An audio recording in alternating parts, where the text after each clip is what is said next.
Nous sommes le lundi 11 mai 2015. Bonsoir à tous et bienvenue sur les antennes de Gabon News pour vous informer. Au sommaire de l'actualité, la célébration du 34e anniversaire du décès de Bob Marley, le roi du reggae. La journée était donc consacrée à l'univers Rasta. Et voilà, c'était là le principal titre de cette édition d'information. Mais d'abord, le club G2 Solitaire, en collaboration avec la maison Nike et l'ONG Bénin, ont procédé à une remise de dons aux enfants de SOS Moana en fin de semaine dernière. C'est donc des denrées alimentaires, des chaussures et bien d'autres produits qui ont servi pour cette action. Un geste de grand cœur qui viendra faciliter un tant soit peu les pensionnaires de cet orphelinat. Kenny Ongouri et Maxime Tinga. C'était un dimanche ensoleillé pour les enfants de SOS Moana, un orphelinat situé dans le 3e arrondissement de Libreville, qui ont reçu la visite du club G2 Solidaire, une organisation présidée par Clara Onanga qui tient à travers ses nombreuses actions à se faire connaître. Le club G2 Solidaire est une association à caractère humanitaire.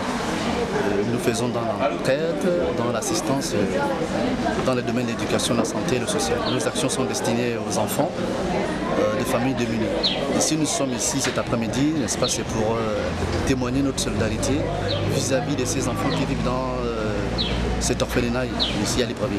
Derrière cette visite se cache une dotation qui viendra soulager les bénéficiaires.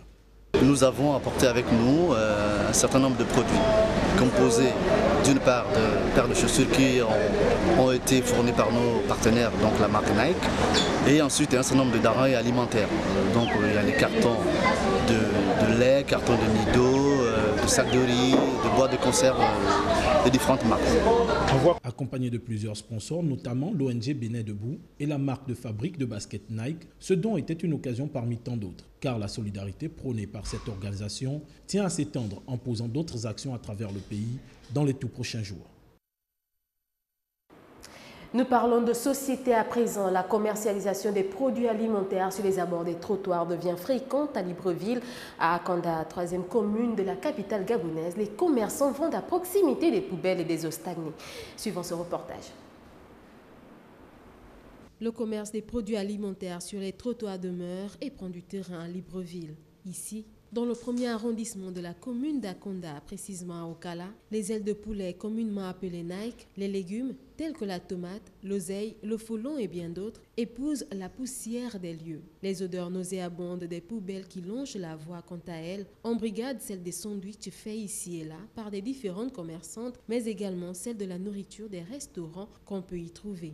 La stagnation des eaux de pluie ne se fait pas prier, elle est bien visible à proximité des dits commerces. Le décor étant ainsi planté, on serait tenté de savoir où en est le marché de cette localité et quel rôle joue le service d'hygiène alimentaire au Gabon. Cela dit, ces commerçants ont déjà été plusieurs fois chassés des lieux, mais ils trouvent avantageux de vendre aux abords des trottoirs afin d'être le plus proche de la clientèle, oubliant totalement les risques sanitaires que cela peut engendrer chez leurs clients.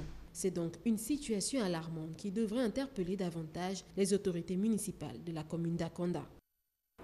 Je vous l'annonce en titre, nous sommes le 11 mai 2015, c'est la célébration du 34e anniversaire de la mort de Bob Marley. Cette journée était donc plongée dans l'univers Rasta. À ce sujet, certains de nos reporters sont allés à la rencontre des Rastamans du pays et c'est Didier de Koukaï qui était au micro de Kenny Ongouri sur les images de Justin Bitégué.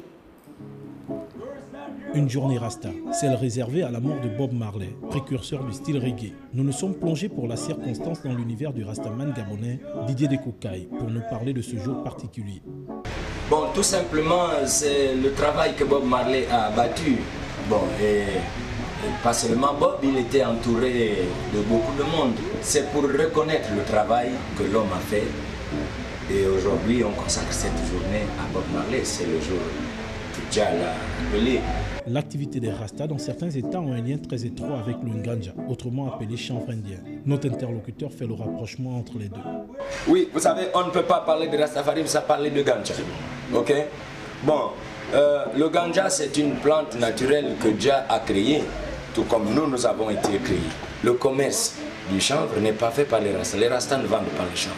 Les Rastas le filment, oui, pas tous bien sûr, mais ils ne vendent pas le ganja. L'esprit Bob Marley plane sur toute la communauté Rasta du monde et cet anniversaire est bien célébré par les adeptes de la Marley Music. Zimbabwe, no more internal power struggle, children. must come together to overcome the little trouble. Pour la paix et pour Jah Rasta, cet anniversaire sera célébré le premier week-end du mois de juillet à l'occasion de la Grande Nuit de Reggae au Gabon. Nous rappelons qu'au Gabon, rien de particulier n'a marqué l'événement, mais le souvenir reste tout de même intact pour les adeptes du reggae. Et pour la boucle de ce journal, nous restons en culture, mais cette fois pour parler de l'école de cirque créée au Maroc depuis 1999. Celle-ci permet aujourd'hui de former des professionnels diplômés en la matière. Retrouvons Martial Tsonga et Rofi Toga. Cette salle fait office d'entraînement. Ici, on forme des futurs professionnels qui vont offrir des spectacles pour le bonheur des spectateurs. C'est une formation qui se développe sur 3 à 4 ans et demi en fonction du niveau de départ des gens. Et donc, on regarde le niveau scolaire, on regarde aussi le niveau de cirque et on estime à travers des parcours individualisés de formation, combien de temps est nécessaire pour telle ou telle personne pour aboutir sa formation et l'accomplir avec un niveau d'excellence. En travaillant au service de différents projets qui peuvent être des projets de cirque contemporain avec des metteurs en scène, des chorégraphes. Il y a de plus en plus de spectacles qui puisent dans les ressources artistiques de cirque pour développer toutes les dimensions de la scène et qui peuvent aussi développer leurs propres numéros, travailler pour des événements, travailler dans différents contextes, qu'ils soient traditionnels ou contemporains. Cette école nationale de cirque vise plusieurs objectifs. Les activités sont professionnalisantes et diplômantes. C'est une école désormais nationale de cirque, c'est-à-dire professionnalisante, qui était à l'origine un projet social et qui s'est structurée pour proposer maintenant aux jeunes Marocains un cursus de formation professionnelle et diplômant.